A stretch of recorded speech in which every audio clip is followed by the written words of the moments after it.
Welcome to the Invisible Wheelchair Podcast. I'm your host, Donald Grothoff, along with my wife, Gina. Our goal is to give voice to the hidden mind of obsessive-compulsive disorder, better known as OCD. We would love to have your comments or to have you as a guest, or if you wish to tell your OCD or anxiety story, please visit invisiblewheelchair.com. Now, a quick word about our sponsor. Today's podcast is sponsored by Q Sciences. Don and I discovered that the supplements we were taking and giving to our children were not being absorbed properly. I was very excited when I found Q Sciences. I was impressed with the quality of the products and that they provide maximum absorption. They have a variety of products, including a Q Max product, which is a combination of 3 products, including vitamins, minerals, and a probiotic. They also have hemp oil, a vitamin B12 spray, a sleep spray, and kids products.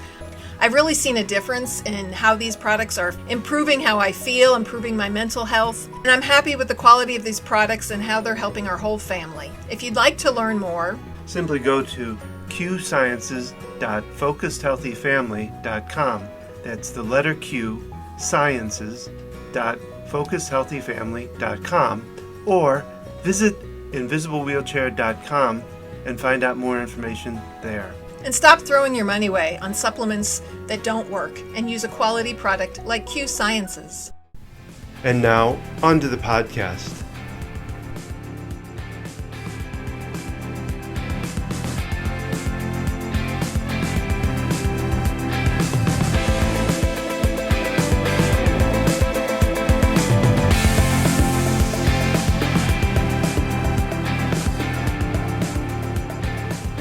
This podcast was recorded September 3rd, 2021. This is podcast number 60. Where did my distractions go? So recently I was interviewing someone for the podcast, and they brought up a really interesting point that I hadn't really thought of. You know, we were talking about the fact of the pandemic. Now, whenever you're listening to this in 2020, the world went through the COVID-19 pandemic, and we're still really going through it in 2021. It's just changed its variant. And when the pandemic first started to show itself and come alive in 2020, there were a lot of people going around going, this must be really easy for people with OCD because they're already used to cleaning their hands. Now they really got to do it because of the pandemic. And I remember cringing the first time I heard, I think somebody say that on the radio, because it's not true at all.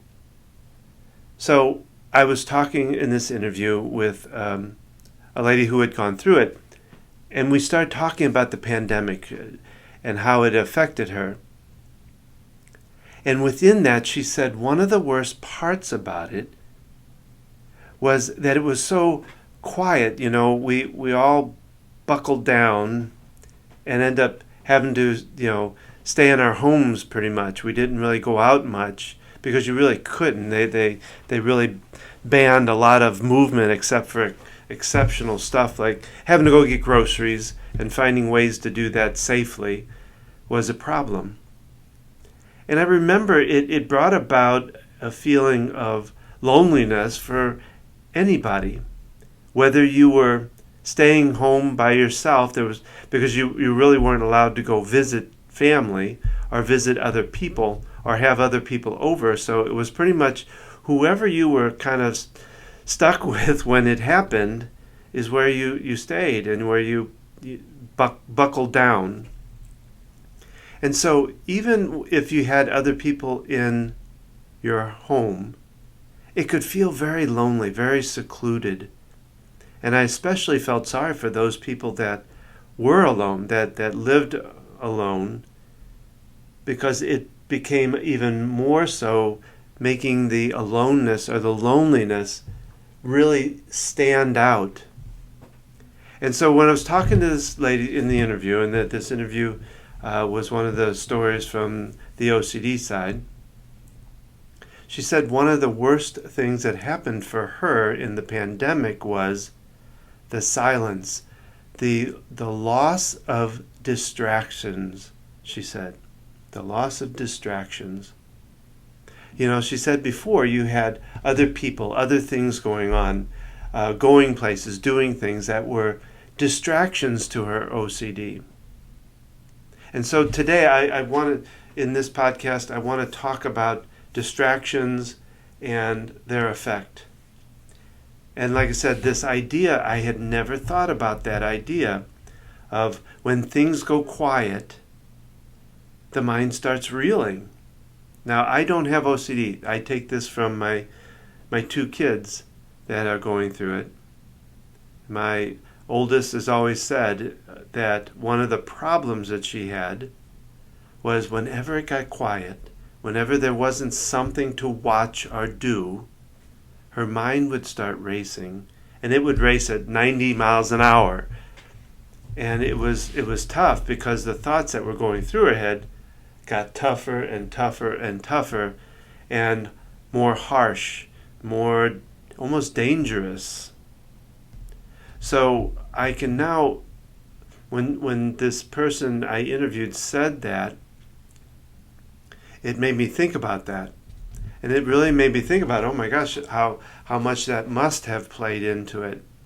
Because all of a sudden you're in a place, sometimes by yourself, or sometimes even with family, but there's just not the same amount of distractions that get your mind on something else. So, again, that leads me into this idea of distractions, because in the clients that I've worked with, I've talked about the fact of distractions. And usually the way I talk about them is that distractions really don't work. Now, they work in a couple different ways. One is that distractions can get you out of a situation, which I think is the good way that distractions can work. At the moment when you're really cranking up anxiety, the use of distractions can be a benefit that gets you out of that helps you bring the anxiety back down. The problem with it is using it over and over and over, because that's really not helping you get past the anxiety. It's actually just feeding the anxiety. So that's where, distractions, to me, can be a real problem.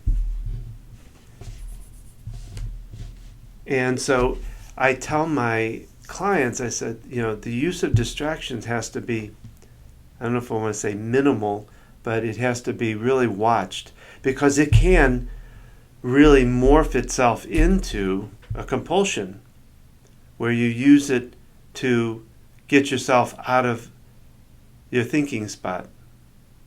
Which, again, it sounds good, but if you use it over and over, you're really not solving it.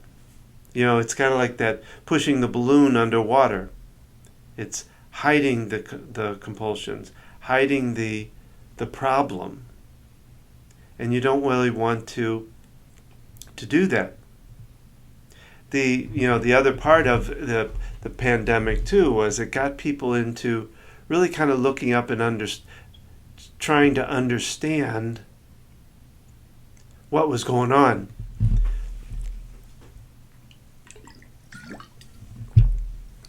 And so they would begin the research, looking into what was going on, which, again, runs a fine line. It doesn't hurt to look things up. When you're buying something, it doesn't hurt to look up and get some information about it. I just recently bought a chainsaw, and I looked up the ratings on, the reviews, just looked at a couple of reviews. It got all really good reviews. And I looked up to get the details of it. Is it powerful enough for what I need? Will it do the job I need to do? And I that's pretty much where I stopped. And that's when research and distractions like research can be good, because it gets you the information you need so you can make a good decision. The problem is, when that research goes on, and you can't get enough of it. It just isn't enough information out there. And that you have to keep looking and keep searching. It draws up the anxiety because it's never gonna end. Now, a lot of people do the Dr. Google. That one really plays into a fine line. Maybe helping you to research to try to find out, some ideas of what might be going on for you. But it's when it leads it into coming up with your own remedies out of it, not really taking that what you learned and going to a doctor or a professional of some sort and saying, this is the kind of thing I found, is this true? But taking it and researching and researching and researching, or becoming obsessed with a person and looking up digging up, it can really send you down a rabbit hole. So the distraction, the bad part about distraction is it doesn't help to resolve the issue, the root of the issue, what's underneath that anxiety, what's causing that anxiety. And it can become a compulsion. It can become the thing that you do go crazy on, trying to stop the thoughts. And also it leads you over and over into a what if world, I call it. Where you start catastrophizing. Your research just leads you down roads that are negative, that become negative, that are leading you down to believe that there's something coming in the future that might be bad. So it can lead you into that what if world.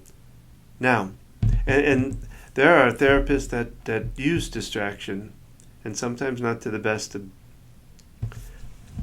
for the best results. Now, on the other side of it, and this is something I just recently came across from the Anxiety and Depression Association of America, they kind of brought up in an article, it was an article about how OCD affects students, which is another whole topic. But within that, they talked about sometimes that what looks like distraction for somebody suffering with OCD is really not distraction. It's not their daydreaming or bird watching, out the window. It's that they are hyper-focused or really focused strongly on the rituals they got to go through in their mind, the thoughts that are going through their head. They're focused on getting through them, or they're focused on doing them. And so they're so focused that they're almost what might be zoned out. Now that's not what they call it or what they say, but it's a hyper-focusedness, so much so that it distracts them, that it brings them away from. So it's not a voluntary distraction. It's not something they decide to distract themselves with. They become so hyper-focused that it becomes a real, it is a distractor.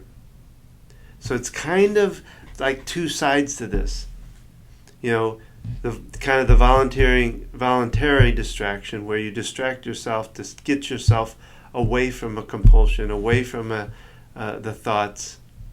That really kind of has a fine line where it can work at times for a short amount of period of time, or for a one or two times, but not for always. And then the other side of it, where the thoughts, the actions, the person becomes so hyper-focused on them, so stuck on having to do them, follow them exactly, all the details, that they can look as if they're just really distracted, which they, in a way, kind of are. But it seems to be a little different from the when you decide to distract yourself to when it distracts you. And I think that's the kind of the difference in it. And again, over and over of doing that can really start making you lead you down kind of a paranoid spot, a what if, and all the catastrophizing and things like that. So distracting yourself, like I say, for a moment, and then getting to really start working into what went on and what was behind it, is really kind of the good side of distraction. The not so good side of it is this hyper-focus or the going down the rabbit hole. So we really want to watch distractions, and we want to make sure that as a spouse of someone that is a distraction, or the parent of one that's OCD, has OCD, we want to make sure that we aren't the distraction, that we aren't getting them to, hey, look at me kind of thing, and don't pay attention to that, look at me kind of thing. We have to watch that too. We don't want to become the compulsion that tries to solve the feelings of the OCD, the thoughts. So anybody that's there for you, I talk about a compassionate coach. They have to walk that fine line of not becoming a means of distraction for them. They can do it on here, focus on me first. Look at me, pay attention to me for a second here.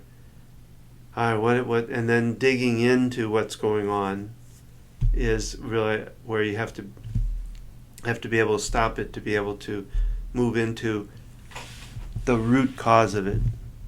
So, starting out with the quiet of the pandemic, I would love to hear from anybody that has had that same kind of scenario, that they thought they were alone in that thinking, not only alone in their apartment or alone feeling lonely, but feeling like they were alone in that thinking that the pandemic was really causing more problems. Because I saw it in our own kids. The pandemic was actually kind of brought them back into their OCD. So I understand it from the viewpoint of seeing them, not from myself. But I would love to hear any stories about how the pandemic went down for you. What happened in the pandemic? Did you have this silence problem, this distraction problem? Or do you find yourself so hyper-focused on your compulsions or your thoughts that you can look distracted or feel distracted? I'd love to hear from you. Simply go to invisiblewheelchairpodcast.com and you can tell your story there. So I hope this has helped you in thinking about the times that you felt distracted, the times you used distraction. Have you taken it to the nth degree? So again, hope this has helped.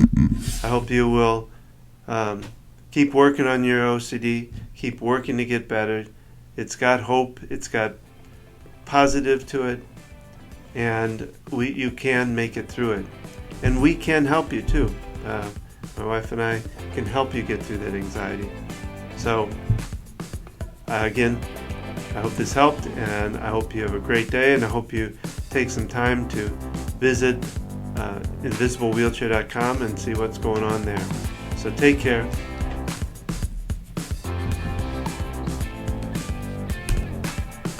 This concludes this podcast. We hope you enjoyed it. Remember that we love comments. We also would love for you to be our guest or to tell your story. Simply go to invisiblewheelchair.com. Gina and I want you to know that there is hope for those who suffer with OCD and that it is manageable. And we are here to help you and your family. To find out more about our practice and what we can do for you, go to focusedhealthyfamily.com. Opinions and ideas expressed here are not necessarily those of Focused Healthy Family, Family OCD, Invisible Wheelchair Podcast, or the Grothoffs. Thank you for listening. Keep tapping and focusing forward in your journey.